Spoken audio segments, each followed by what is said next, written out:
الحمد لله نحمده ونستعينه ونستغفره ونؤمن به ونتوكل عليه ونعوذ بالله من شرور أنفسنا ومن سيئات أعمالنا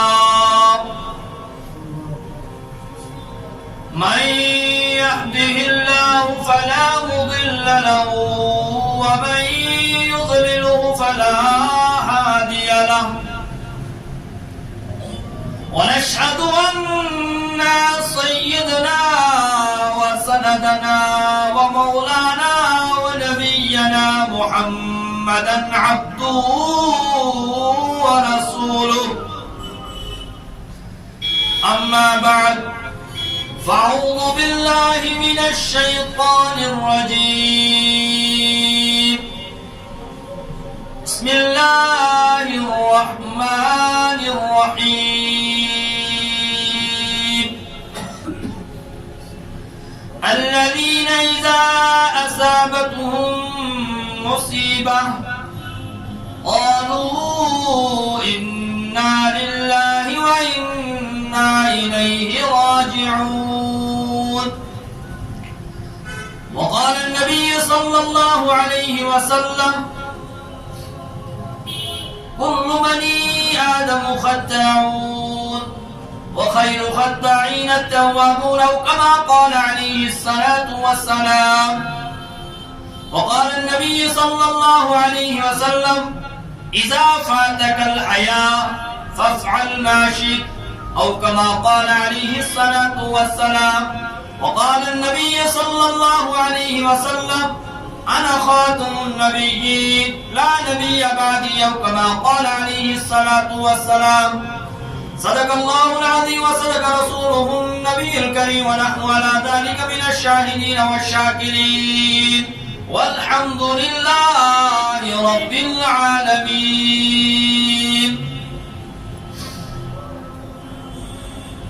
میرے محترم دینی بھائیوں اور اسلام کے غیور نوجوانوں، السلام علیکم ورحمۃ اللہ وبرکاتہ.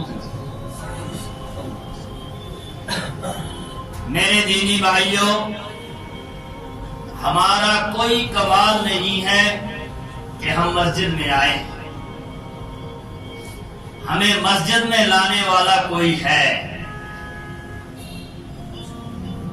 ہماری کوئی کمال نہیں ہے ہم مسجد میں بیٹھ کر اللہ اللہ کر رہے ہیں. مسجد کے اندر 4 رکعت نماز سنت یا فرض ادا کر رہے ہیں. مسجد کے ماحول میں اپنا کچھ وقت گزار رہے ہیں. یہ ہماری کمال نہیں ہے، بلکہ یہ اس اللہ کی کمال ہے جس اللہ نے ہمارے اندر کے ایمان کو ابھی تک بچا کر رکھا ہے.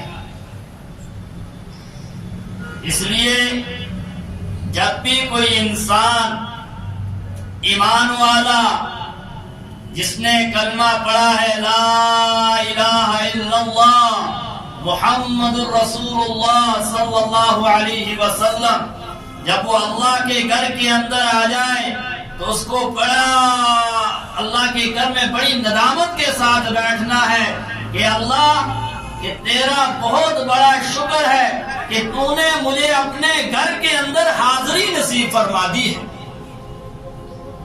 اللہ جس بندے کو اپنے گھر کے اندر کی حاضری نصیب فرما دے تو سمجھ لو کہ اس بندے سے اللہ راضی ہے، تبھی اللہ نے اسے اپنے گھر میں آنے کی توفیق عطا فرمائی. اگر اللہ راضی نہ ہوتے تو یہ آدمی جو مسجد کے اندر آنے کی کوشش کر رہا تھا، اللہ اسے دروازے سے کچھ بہانہ بنا کر واپس بھیج دیتے، اسے اپنے گھر کے اندر داخل نہیں ہونے دیتے. آپ نے بارہا سنا ہوگا یا اپنا تجربہ کیا ہوگا، یہ دیکھا ہوگا کہ بعض دفعہ انسان وضو کی حالت میں نہیں ہوتا ہے اور اس آدمی کو یہ یاد بھی نہیں ہوتا ہے کہ مجھے وضو ہے، اور وہ مسجد میں آنے کی کوشش کرتا ہے، گھر سے مسجد تک اس کو یہ یاد نہیں پڑتا ہے میرا وضو ہے یا نہیں ہے، اور وہ یہی سوچتا ہے کہ وضو ہے۔ اب جو ہی وہ مسجد میں پاؤں رکھنے کی کوشش کرتا ہے، اللہ فوراً میں ذہن میں ڈال دیتے ہیں کہ تیرا وضو نہیں ہے، تو مسجد کے اندر پاؤں نہیں رکھ سکتا۔ اللہ نے اس انسان کی ذمہ داری اٹھائی ہے، اس کی رہبری اللہ کر رہے ہیں، اور اللہ نے دو راستے دکھا دیے ہیں۔ اہدنا الصراط المستقیم، اے لوگوں سیدھا راستہ اختیار کرو، اور سیدھا راستہ اختیار کرنے والا انسان جنت میں جائے گا، اور راستے کو ٹیڑھا کرنے والا جہنم میں جائے گا۔ اس لیے اپنے ایمان کو بنانے کے لیے، اپنے ایمان کو سنوارنے کے لیے، اپنے ایمان کو مضبوط کرنے کے لیے اللہ نے ہم اور آپ کو یہ موقع دے رکھا ہے۔ اس موقع کو غنیمت سمجھنا ہے کہ بار بار ایسی نعمتیں ہاتھ میں نہیں آتی ہیں۔ اللہ تعالیٰ قرآن پاک کے اندر فرما رہے ہیں لَإِن شَكَرْتُمْ لَأَزِيدَنَّكُمْ وَلَئِن كَفَرْتُمْ إِنَّ عَذَابِي لَشَدِيدٌ۔ اے میرے بندے، میں نے جو نعمتیں تجھے عطا کی ہیں، میری نعمتوں کا شکر ادا کر، لَأَزِيدَنَّكُمْ، میں تجھے اور زیادہ نعمتیں دوں۔ اللہ کی کیا نعمتیں میرے بھائیوں؟ آنکھ اللہ کی نعمت ہے۔ جس کے پاس آنکھ نہیں ہے جا کر پوچھو اس کو آنکھ کی قدر کیا ہے، وہ کہے گا آپ کو معلوم ہے، آپ دیکھتے ہو سفید کیا ہوتا ہے، آپ دیکھتے ہو کالا کیا ہوتا ہے، آپ دیکھتے ہو درخت کی ہریالی کیا ہوتی ہے، آپ دیکھتے ہو باغوں کے اندر گھاس نیلا اگتا ہے، میری آنکھیں نہیں ہیں، میں کیا دیکھوں؟ آنکھوں کی قدر اس کے پاس ہوگی جس کو آنکھیں نہیں ہیں، کان کی قدر اس کے پاس ہوگی جو سن سکتا نہیں ہے، جو سنتا ہے وہ سوچتا ہے یہ سارے ایسے ہی ہیں، جو کان سے سن نہیں سکتا اس سے جا کر پوچھو، اس کو پتہ چلے گا کان کی نعمت کتنی بڑی نعمت ہے۔ تو اللہ کی جو نعمت بھی انسان کو مل جائے اس نعمت پر اللہ کا شکر کریں، اور اللہ تعالیٰ فرما رہے ہیں لَأَزِيدَنَّكُمْ، جب تم شکر کرو گے میں تیری نعمتوں میں اور اضافہ کروں۔ اس سے بڑی نعمت کیا ہوگی کہ اللہ نے ایمان، دنیا کی ساری نعمتیں چھن جائیں، کوئی نعمت بھی انسان کے پاس نہ ہو، اگر ایک ایمان کی نعمت اس انسان کے پاس ہے تو یہ انسان ناکام نہیں ہے، یہ انسان کامیاب ہے۔ اور ایمان ہی کے بدولت اللہ تعالیٰ نے جنت اس ایمان والے کے لیے رکھی ہے۔ ہم امتی ہیں جناب محمد رسول اللہ۔ میرے بھائیوں، جب اللہ کے نبی کا نام آئے تو درود پڑھنا چاہیے صلی اللہ علیہ وسلم۔ اللہ کے نبی نے فرمایا میری امت کا سب سے بخیل آدمی وہ ہے کہ جس کے سامنے میرا نام آئے وہ مجھ پر درود۔ اللہ کے نبی کا کتنا پیارا نام ہے، ہم اگر کچھ بھی نہ کریں جو ہی کہتے ہیں محمد، تو ہونٹ خود ایک دوسرے کو بوسا کرتے ہیں محمد رسول اللہ صلی اللہ علیہ وسلم۔ کتنا پیارا نام ہے، اس نبی کے ہم امتی ہیں، وہ نبی ہمارا انتظار کرتے ہوں گے۔ میری امت کے نوجوان آئیں گے، میری امت کے بزرگ آئیں گے، میری امت کی بچیاں آئیں گی، میری امت کی مائیں آئیں گی، میدان محشر میں میرے اور آپ کے نبی انتظار کرتے ہوں گے۔ ہم اس حال میں نہ جائیں کہ ہماری وجہ سے ہمارا نبی سر نہ اٹھا سکے۔ آج کا نوجوان بھٹکا ہوا، بے حیائی کے اندر ڈوبا ہوا، بے حیائی کے اندر ملوث۔ اللہ کے نبی نے فرمایا اذا فاتك الحیاء فافعل ما شئت، جب حیا فوت ہو جائے پھر جو مرضی جو جی میں آتا ہے پھر وہ کرتا۔ حیا کب فوت ہوتا ہے؟ جب انسان کا ایمان اندر سے کمزور ہوتا ہے، اس انسان کو یہ پتا نہیں کہ یہ حلال ہے حرام ہے، اس انسان کو یہ پتا نہیں کہ میری بچی نے جو لباس لگایا ہے شریعت کے اندر جائز ہے یا ناجائز ہے، اس انسان کو یہ پتا نہیں کہ میرا بچہ جو نشہ کر رہا ہے یہ حلال ہے یا حرام ہے، اس انسان کو یہ نہیں پتا کہ میرا بچہ پوری رات موبائل چلا رہا ہے، کیا میں اپنے بچے کی اصلاح کر رہا ہوں یا نہیں کر رہا ہوں۔ جب انسان ڈھیل دیتا ہے نتیجہ یہاں تک پہنچتا ہے کہ اس انسان کا اندر کا ایمان کمزور ہو جاتا ہے اور یہ بے حیائی کے اندر ملوث ہو جاتا ہے، اور جب بے حیائی کے اندر ملوث ہو جاتا ہے پھر انسان کوشش کرتا ہے اس کو راہ راست پر لانے کی، مگر اس کو اگر ناکام ہوتا ہے۔ بے حیائی کس طرح آتی؟ آج پہلے زمانے کے اندر عورتیں جو ہوتی تھی وہ صبح اٹھتی تھی، باوضو ہوتی تھی، نماز پڑھتی تھی اور باوضو ہونے کی حالت میں اپنے بچوں کو دودھ پلاتی تھی اور اسی حالت میں وہ کھانا تیار کرتی تھی اور پھر وہ اپنے بچوں کو اپنے گھر والوں کو کھانا کھلاتی تھی، اس کے بعد پھر ولی پیدا ہوتے تھے۔ آج وہی مائیں ہیں، صبح اٹھیں گے موبائل ان کے ہاتھ میں ہوگا، جب تک وہ میوزک نہیں لگائیں گی تب تک وہ کوئی کام کرنے کے لیے تیار یہاں کہاں ولی پیدا ہوں گے۔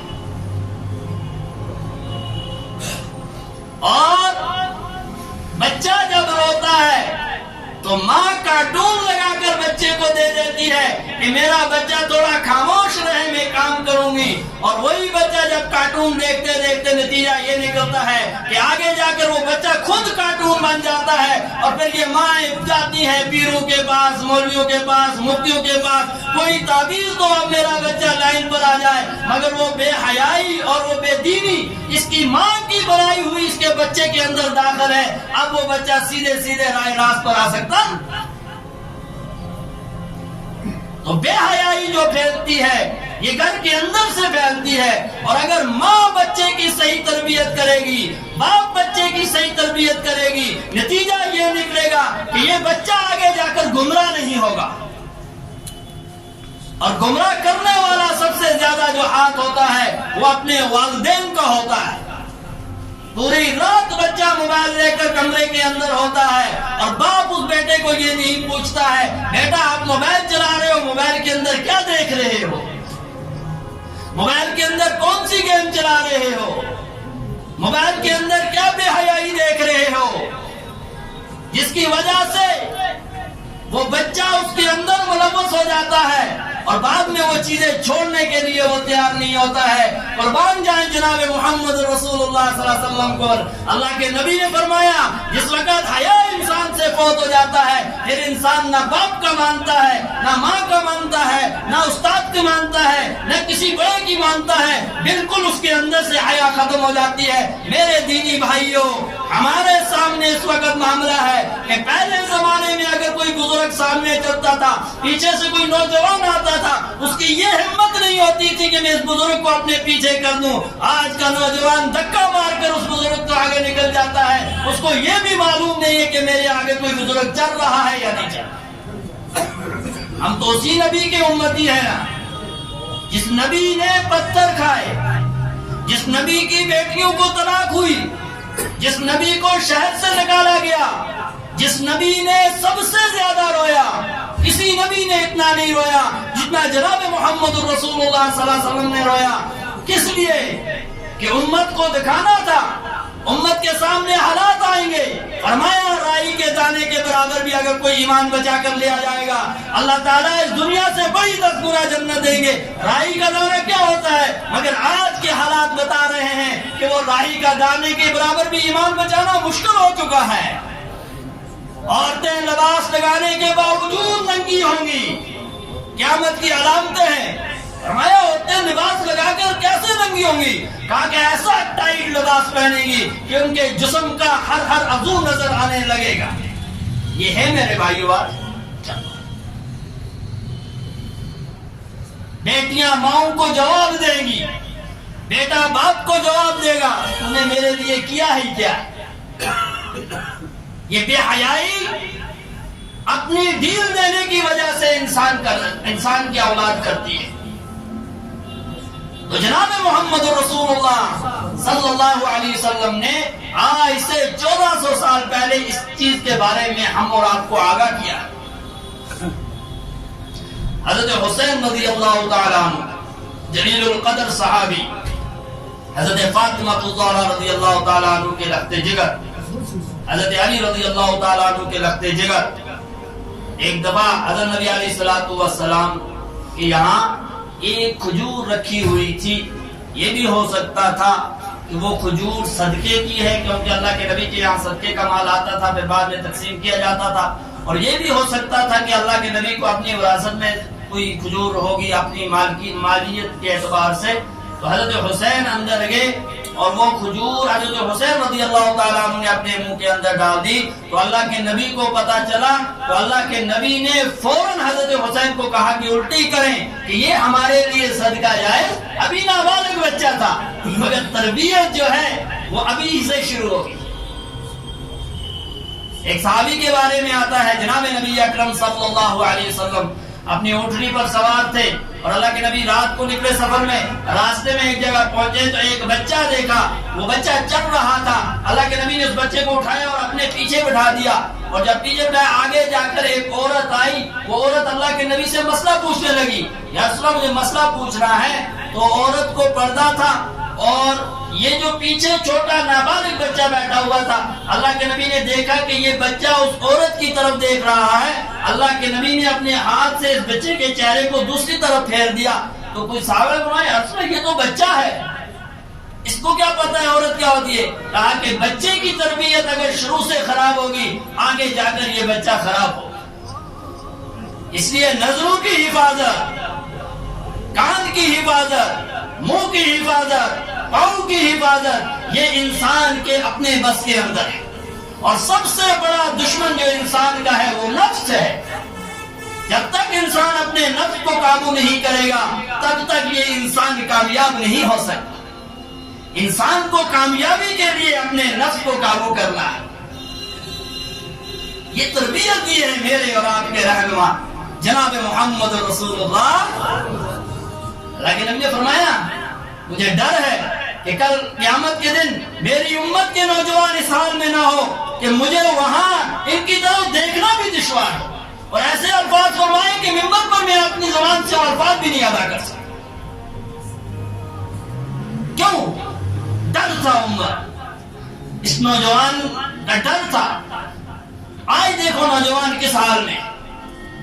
ڈرگس کے اندر ہمارا نوجوان ملوث، شراب کے اندر ہمارا نوجوان ملوث، چرس کے اندر ہمارا نوجوان ملوث، شراب کے ہر بے حیائی کے اندر ہمارا نوجوان ملوث ہے. نتیجہ یہ نکلا آج کوئی آدمی کسی دوسرے کو یہ کہنے کے لیے تیار نہیں ہے کہ آپ غلط کر رہے ہیں، کیونکہ ایمان اندر سے کمزور ہو چکا. حدیث میں آیا ہے کہ جب کسی کو غلط کرتے ہوئے دیکھو تو سب سے پہلے اپنی طاقت سے روکو. اگر نہیں روک سکتے تو اپنی زبان سے بولو آپ غلط کر رہے ہو. اگر یہ بھی نہیں کر سکتے تو کم سے کم دل کے اندر یہ نفرت کرو کہ یہ کام جو کر رہا ہے یہ غلط ہے. تو ہمارا تو تیسرے درجے پر پہنچ چکا ہے. ہمارا ایمان مسجد کے اندر اذان ہو رہی ہے، ہمیں اپنے گھر سے اٹھا کر ہمارا ایمان مسجد میں نہیں ڈالنا. ہم سنتے ہیں حی علی الصلاۃ، حی علی الفلاح، آؤ نماز کی طرف، آؤ کامیابی کی طرف، مگر ہم گھروں کے اندر بیٹھے ہیں، اپنے کام کے اندر لگے ہیں. ہمیں اتنی فرصت نہیں ہے کہ ہم مسجد کے اندر آئیں. اور اگر مسجد کے اندر آ بھی گئے تو ہماری نظر گھڑی کے اوپر ہوتی ہے، کب ٹائم برابر ہوگا آدھا سیکنڈ اوپر بھی نہیں ہونا چاہیے. یہ چھوٹی چھوٹی صورتیں بھی ہونی چاہیے تاکہ ہم جلدی نکلنے کی کوشش کریں. مومن کی مثال ایسے ہے مسجد میں جیسے مچھلی پانی کے اندر ہے، اور منافق کی مثال ایسے ہے مسجد میں جیسے طوطا پنجرے کے اندر ہے. وہ سوچتا ہے کہ پنجرے کا دروازہ کب کھلے گا اور میں چھلانگ مار کر بھاگ جاؤں گا. جس آدمی کا دل مسجد کے اندر اٹک رہا ہے وہ سمجھ لے کہ ابھی اس کے اندر اللہ نے ایمان کو باقی رکھا ہے، اس کا ایمان مضبوط ہے. اور جب کوئی غلط ہوتے ہوئے اس انسان کا اندر کا ایمان بول رہا ہے کہ یہ غلط کر رہا ہے، سمجھ لو کہ اس کا ایمان ابھی زندہ ہے۔ ایمان کے اوپر محنت کریں گے، ایمان بڑھے گا، ایمان کی محنت کو چھوڑ دیں گے، ایمان کمزور ہو جائے گا، اور جب ایمان کمزور ہوتا ہے پھر یہ انسان بے حیائی کے لیے کھڑا ہو جاتا ہے، زنا کے لیے کھڑا ہو جاتا ہے، شراب کے لیے کھڑا ہو جاتا ہے، نافرمانی کے لیے کھڑا ہو جاتا ہے، لڑائی جھگڑے کے لیے کھڑا ہو جاتا ہے، کیونکہ اندر کا ایمان کمزور ہو چکا ہے۔ اور اندر کا ایمان جب مضبوط ہوتا ہے پھر اس کے سامنے اگر کتنے حالات بھی آئے پھر یہ حالات سے ٹکراتا، پھر حالات سے یہ ڈرتا، یہ مقابلہ کرتا ہے، جو مصیبت بھی آئے اس مصیبت پر صبر کرتا ہے۔ مصیبت بھی اللہ کی طرف سے ہے اور کامیابی بھی اللہ کی طرف سے ہے، ناکامی بھی اللہ کی طرف سے ہے، موت بھی اللہ کی طرف سے ہے، حیات بھی اللہ کی طرف سے ہے، بیماری بھی اللہ کی طرف سے ہے، ہر چیز اللہ کی طرف سے ہے۔ اللہ کے حکم کے بغیر پتا بھی نہیں ہلتا ہے۔ جب ہم اللہ کی نافرمانی کریں گے، جب ہم شرک کریں گے، بدعات کے اندر داخل ہو جائیں گے، خرافات کے اندر داخل ہو جائیں گے، پھر اس انسان کو اللہ پہلے ڈھیل دیتا ہے، ڈھیل دیتا ہے، ڈھیل دیتا ہے کہ میرا بندہ سدھر جائے گا، سدھر جائے گا۔ جب یہ بندہ سدھرتا نہیں ہے پھر اللہ اسے پکڑ لیتے، اور جب اللہ پکڑتے ہیں پھر اللہ چھوڑتے۔ میرے دینی بھائیوں، آج کوئی گھر ایسا نہیں ملے گا، وہ کوئی ایک دو خوش قسمت آدمی ایسے ہوں گے جو رات کو سوئیں گے ٹیبلٹ کھانے کے بغیر اور صبح اٹھیں گے ٹیبلٹ کھانے کے بغیر۔ عموماً ایسا ہے کہ رات کو سوتے وقت بھی وہ ٹیبلٹ کھاتے ہیں اور صبح جب اٹھتے ہیں پھر بھی ٹیبلٹ کھاتے ہیں، کیونکہ ٹیبلٹ کے بغیر وہ زندگی گزارنی ان کی۔ حالات آتے ہیں، بعض دفعہ اللہ کوئی چیز دیتے ہیں مگر اس انسان کو کھانے نہیں دیتے، نعمت دینے کے بعد بھی اللہ اس نعمت کو چھین لیتے ہیں۔ مثال کے طور پر ایک آدمی کوشش کر رہا ہے کہ میں میٹھی چائے پیوں، لپٹن چائے پیوں، اس کا دل چاہ رہا ہے، اب جو ہی وہ لپٹن چائے پینے لگا ڈاکٹر نے کہا ہے تجھے شوگر زیادہ ہے، اگر تو چینی پیے گا تیرا شوگر اور زیادہ ہو جائے گا تو تجھے خطرہ ہے۔ وہ بیچارہ کوشش کر رہا ہے مگر اندر نہیں ہوتا، اب پیے گا ڈر رہا ہے، پیے گا وہ نہیں پیے گا، ڈر چکا ہے کیونکہ شوگر زیادہ ہے، اور زیادہ ہو جائے گا چینی کی وجہ سے۔ اب پیے گا، اللہ نے چینی دی ہے، گھر کے اندر رکھی ہے مگر اللہ کھانے دیتا۔ اسی طرح ایک آدمی سبزی کے اندر نمک ڈال رہا ہے، اب ڈاکٹر نے بولا تیرا پریشر زیادہ ہے، اگر تو نمک کھائے گا تیری رگ بلاش ہونے کا خطرہ ہے، نمک بھی گھر کے اندر ہے مگر اللہ کھانے دیتا۔ نعمت موجود ہے نا میرے بھائیوں، چینی بھی موجود ہے، نمک بھی موجود ہے۔ اب اس نے کہا چلو یہ بھی نہیں، اب میں کوئی چکن کی پیس کھا لوں، گوشت کی پیس کھا لوں، ڈاکٹر نے کہا ہے تیرا فیٹی لیور بہت زیادہ ہے، تو کوئی طاقتور چیز نہیں کھانا، کوئی چکن وغیرہ نہیں کھانا، اگر کھائے گا اور زیادہ ہو جائے گا۔ چکن بھی موجود ہے، اللہ کھانے دیتے، کیونکہ اللہ نے جو نعمتیں دی تھی اس نعمتوں کی یہ ناشکری کرتا رہا۔ اللہ نے ایک ٹائم ایسا آیا سب نعمتوں کو بند کر دیا، گھر کے اندر موجود ہے مگر اللہ کھانے دیتے۔ میں ایک دفعہ آ رہا تھا، راستے میں نے دیکھا ایک بہت بڑا مکان بنایا ہوا، اللہ سب کو نصیب فرمائے، مگر سردی کے موقع پر، اور وہ خود جو ہے ایک ٹین کا شیڈ بنا کر اس کے اندر رہ رہے تھے۔ میں اپنی جگہ حیران ہوا، میں نے کہا اتنا بڑا مکان بنایا ہے، لگ بھگ کئی کروڑ روپے لگائے ہیں، مگر یہ شیڈ کے اندر کیوں رہ رہے ہیں؟ معلوم کیا کہ وہ کہہ رہے تھے کہ ہم بخاری لگاتے ہیں، اگر مکان کے اندر لگائیں گے مکان خراب ہو جائے گا، اس لیے ہم نے رہنے کے لیے شیڈ بنایا ہے۔ اللہ دکھا رہا ہے اتنے پیسے لگانے کے باوجود بھی میں تمہیں اس گھر میں نہیں رہنے دیتا ہوں، بھائی ٹین کے شیڈ میں رہو۔ اللہ جب نعمتیں دیتا ہے اس نعمتوں کو یوز کریں، اس نعمتوں کو استعمال کریں، ورنہ اللہ اس نعمت کو واپس لے لیتا ہے، اس انسان کو پتہ بھی نہیں چلتا ہے۔ اللہ کیا فرما رہے ہیں؟ لَئِن شَكَرْتُمْ لَأَزِيدَنَّكُمْ وَلَئِن كَفَرْتُمْ إِنَّ عَذَابِي لَشَدِيدٌ۔ اے بندے میری نعمتوں کا شکر ادا کر، لَأَزِيدَنَّكُمْ، میں تجھے اور زیادہ نعمتیں دوں گا, تیرا گمان بھی نہیں ہوگا میں تجھے وہاں سے نعمتیں دوں گا. لَأَزِيدَنَّكُمْ وَلَئِن كَفَرْتُمْ, اگر تم میری نعمتوں کا انکار کرو گے تو میں نے جو نعمتیں دی ہیں میں ان نعمتوں کو بھی واپس لے لوں گا, تمہیں پتہ بھی نہیں چلے گا. یہ آنکھ اللہ کی نعمت, جب تک انسان اس سے صحیح دیکھتا رہتا ہے اس کی لائٹ برقرار رہتی ہے. جب انسان اس سے غلط دیکھنے کی کوشش کرتا ہے اللہ اس کی لائٹ کو واپس لے دیتے ہیں. اللہ نے نہ اس کے پیچھے کوئی سیل ڈالا ہے نہ کوئی پاور کنیکشن ہے. اللہ بچے کو پیدا کرتے ہیں اور پیدا کرنے کے بعد 50 سال 60 سال 70 سال یہ رہتا ہے اور اس کی لائٹ برقرار رہتی ہے اور یہ آرام سے دنیا کو دیکھ سکتا ہے. اور جو ہی یہ اپنی آنکھوں سے غلط چیزیں استعمال کرتا ہے اللہ کہتے ہیں کہ میں تیری اس نعمت کو واپس لے. اس لیے میرے دینی بھائیوں, وَلَئِن كَفَرْتُمْ إِنَّ عَذَابِي لَشَدِيدٌ, اگر اللہ کی دی ہوئی نعمتوں کو تم ناشکری کرو گے, اولاد اللہ کی نعمت ہے اور آپ کے پاس امانت ہے میرے بھائی, بہت بڑی امانت ہے. آپ کے بچے آپ کے پاس, آپ کی بچیاں آپ کے پاس, نابالغ بچیاں نابالغ بچے جب کسی غلط نشے کے اندر ملوث ہو جاتے ہیں تو باپ بھی اس وقت پریشان ہوتا ہے, وہ روتا ہے مگر اس وقت کے رونے کا کوئی فائدہ نہیں ہے کیونکہ اس نے شروع میں بچوں کو ڈیل دی. اس لیے اپنے بچوں کے اوپر نظر رکھیں, اپنے بچوں کو دینی تعلیم دیں, اپنے گھروں کے اندر دینی تعلیم کا ماحول بنائیں, اپنی ماؤں بہنوں کو بٹھا کر 10-15 منٹ کم سے کم دین کی بات سمجھائیں, حضرت نبی علیہ السلام کی سیرت کو دکھائیں, اللہ کے کلام کا ترجمہ کریں, ان کو یہ سنائیں. جب ان کے دل کے اندر اللہ کا کلام اترے گا اور اللہ کے کلام نے دنیا کو نرم کیا ہے, ایسے ایسے اللہ کا کلام سننے سے نرم ہوئے جن کو دیکھ کر لوگ ڈرتے تھے. حضرت عمر فاروق رضی اللہ تعالیٰ عنہ کے بارے میں آتا ہے کہ حضرت عمر فاروق جس گلی سے گزرتے تھے وہ گلی چھوڑ کر دوسری گلی کو لوگ اختیار کر لیتے تھے, اتنے جذبات تھے. مگر جب انہوں نے اللہ کے کلام کو سنا ان کے سارے حالات بدل گئے. وہ واقعہ تو بعد کی بات ہے, جب ان کی بہن کے پاس گئے اور جب بہن کو کہا کیا پڑھ رہے تھے تو اس سے پہلے کا واقعہ ہے کہ ایک دفعہ حضرت نبی علیہ السلام خانہ کعبہ سے گزرے تو اندر قرآن چل رہا تھا, تو حضرت عمر فاروق رضی اللہ تعالیٰ عنہ نے اتنی پیاری آواز لگی اور بیٹھ کر وہ قرآن سنتے رہے.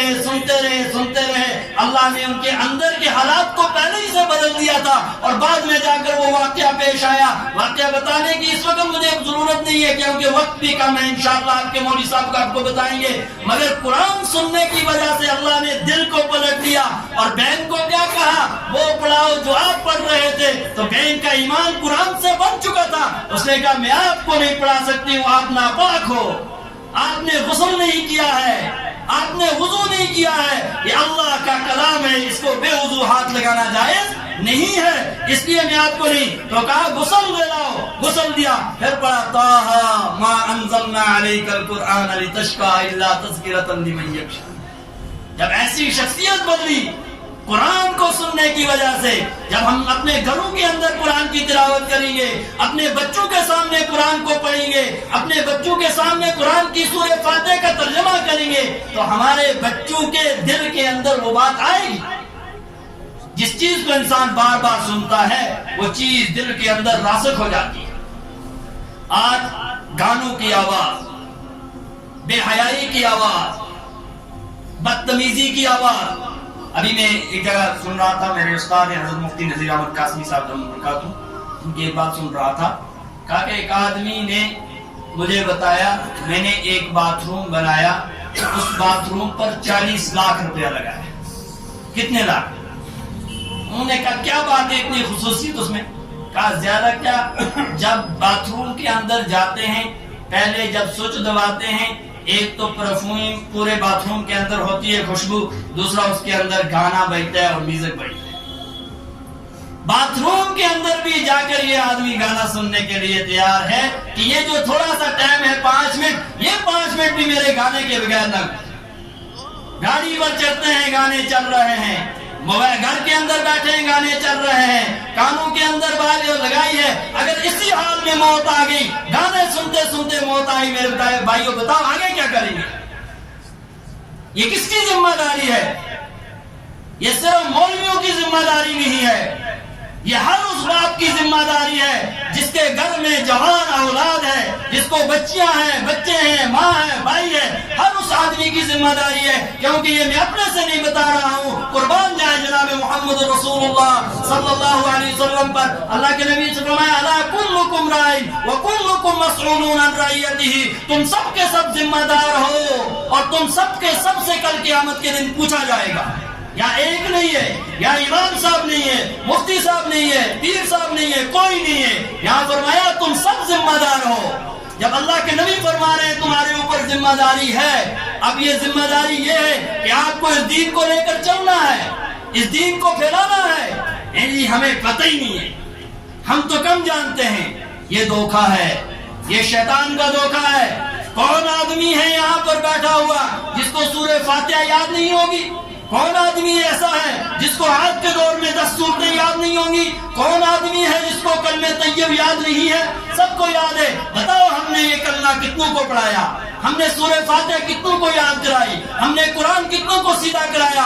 ہم نے کبھی مسجد میں بیٹھ کر امام صاحب سے کہا امام صاحب میں نے قرآن بہت پہلے پڑھا ہے، ذرا میری 5 سورتیں سن لو آپ، دیکھو میرے اندر کوئی غلطی ہوگی، میں اس غلطی کو دور کرنے کے لیے بیٹھا ہوں۔ جب یہ آدمی چھوٹا بن کر کسی کے پاس سیکھنے کے لیے جائے گا، پھر اس آدمی کے اوپر اللہ کی رحمت آتی ہے، پھر اللہ کی مدد آتی ہے۔ اور جب انسان دور بھاگتا ہے، نہ وہ حدیث سننے کے لیے تیار، نہ وہ قرآن سننے کے لیے تیار، نہ وہ دین کی بات سننے کے لیے تیار۔ ہمارا یہ حال ہے ہمارے بھائیوں، ہم نے مسجد میں ٹائم یاد رکھا ہے 1:30 ہم باہر سے 1:28 پر اندر آئیں گے، کیونکہ زیادہ ٹائم نہ لگ جائے ہمارا، 2 منٹ بیٹھیں گے، جلدی مانگیں، کیونکہ ہمارے پاس ٹائم۔ جب مریں گے ہمیں غلط فہمی ہے، ہم مر جاتے ہیں، مرتے نہیں ہیں، ہم ایک جگہ کو دوسری جگہ منتقل کرتے ہیں۔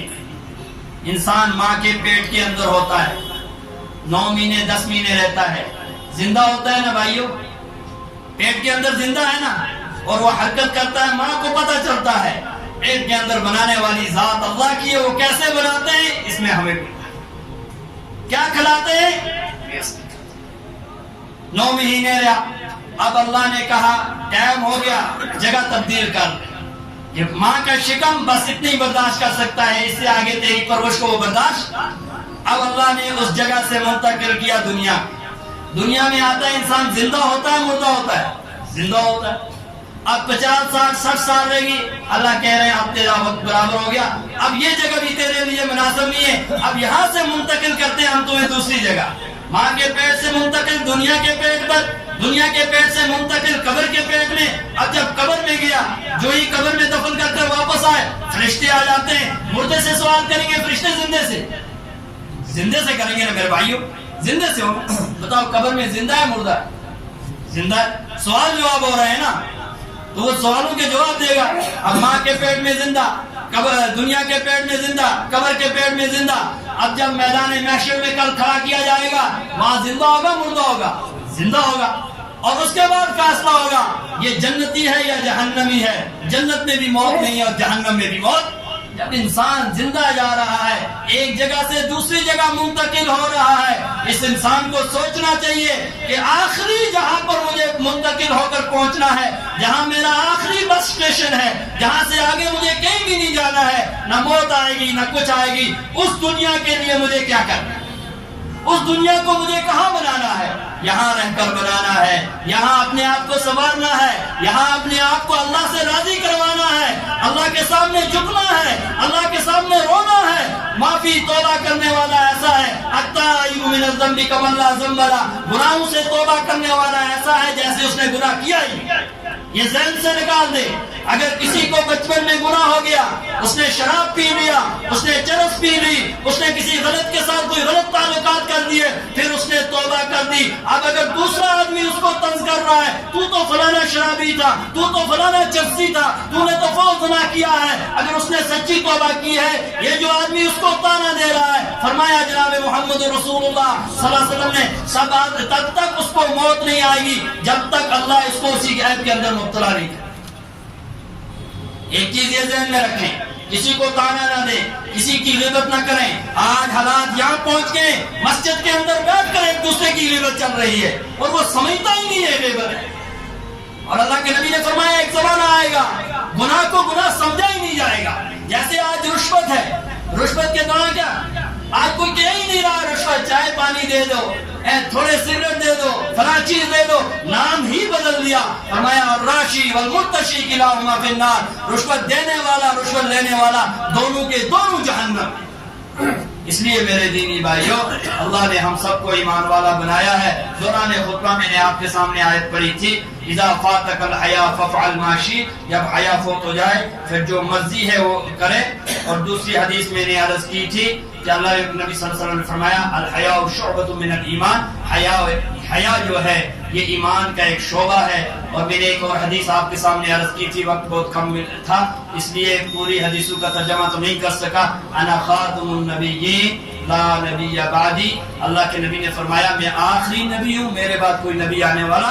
اس کا یہ ہم سب کا عقیدہ ہے کہ آخری نبی کون ہے, مجھے بولے بھائی, جناب محمد رسول اللہ. اللہ ایک ہے اور آخری نبی جناب محمد رسول اللہ. ہم گواہی بناتے ہیں کہ ہم اس اللہ کو مانتے ہیں جو اللہ ایک ہے. ہم نے پڑھا لا الہ الا اللہ محمد رسول اللہ صلی اللہ علیہ وسلم. میرے دینی بھائیوں, یہ جو باتیں ادھر ادھر کی منتشر باتیں میں نے آپ حضرات کے سامنے عرض کی, جو باتیں صحیح اللہ ان پر عمل کرنے کی توفیق عطا فرمائے. اگر دوران گفتگو زبان سے کوئی جملہ ادھر ادھر نکل گیا ہو, اللہ ہمیں ان کو معاف فرمائے. اور یہ مسجد کے چندے کا اعلان ہے. دیکھو میں آپ